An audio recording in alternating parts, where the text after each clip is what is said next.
Good evening, or good morning, whenever you're watching this. So, one of my favorite movies is The Shawshank Redemption.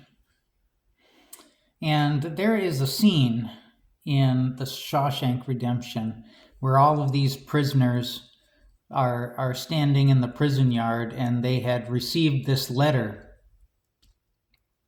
from one of their fellow inmates who had gotten out of prison.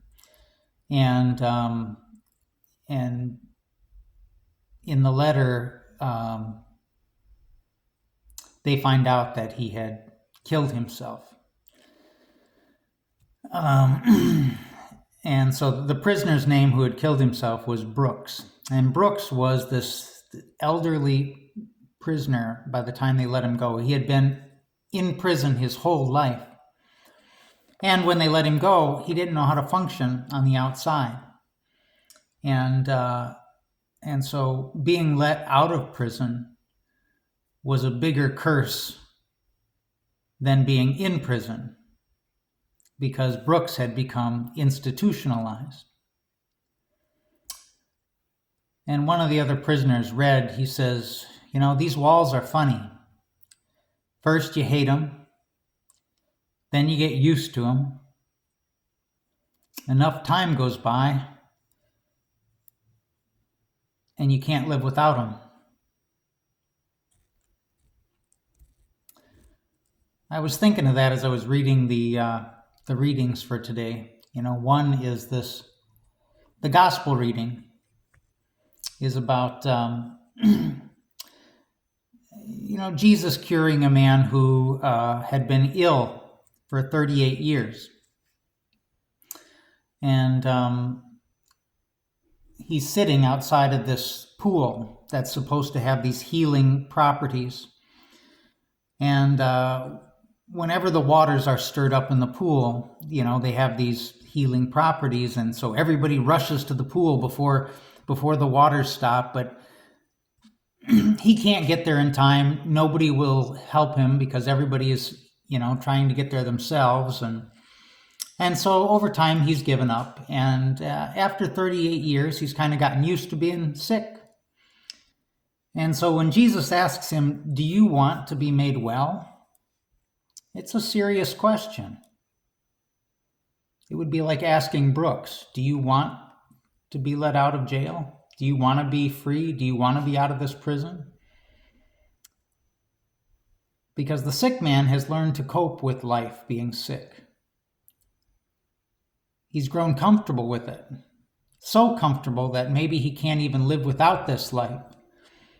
That maybe if he had a different kind of life, he wouldn't manage. And so he's afraid. And so I think he feels that mixture that we all feel when we're in a position where we can't move. We're stuck. We want something. But, we've grown so used to something, there's a level of comfort that we don't want to leave, a level of safety maybe.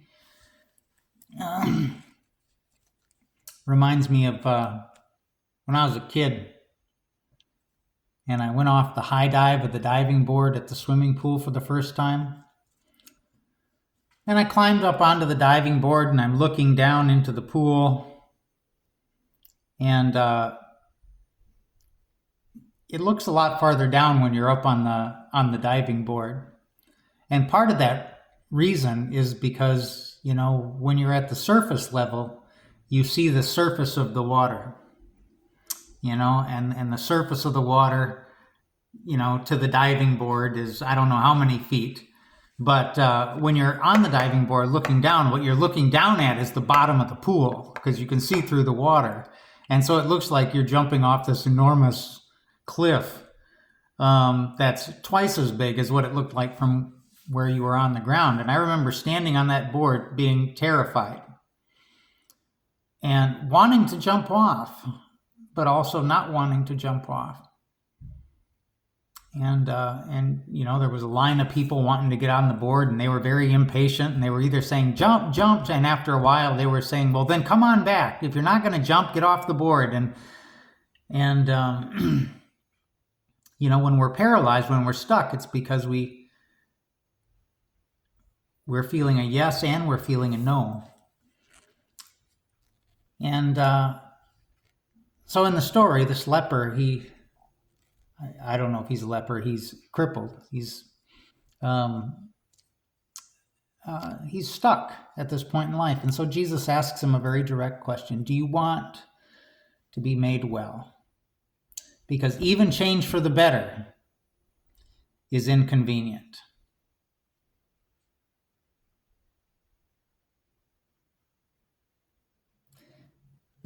That's one angle of the reading, I think, is to find out what it is we really, really want, and to identify those things that are holding us back, those things we're afraid of. But I think that the first reading and the gospel reading are put together for a whole different purpose. They both talk about water. And the first reading talks about this water coming from underneath the temple. And the temple is just overflowing with this water, and it flows out from all sides of the temple. And the man who's having this dream of this water is he's asked to wade in the water, and he gets to the point where it's over his head, and he can't wade in this holy water. It's too deep. And then in the gospel reading, you have this tiny little pool of healing water where all of these sick people are gathered around for just the right moment. And when the waters get stirred up, they all elbow each other and fight for this holy water that's supposed to heal them. And so the first reading talks about just this abundance of holy water. There's so much water you don't know what to do with. And the gospel reading is what it looks like when people believe in scarcity, when there's not enough for everybody. And we all fight to get what's ours.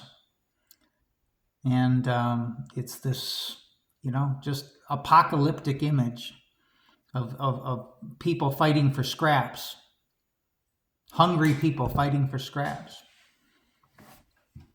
And so when I think of, what's the good news of the gospel today? It is that the healing power of God is like the waters described in the first reading. They are so abundant, so unimaginably deep and wide and incomprehensible. And here we are fighting for scraps.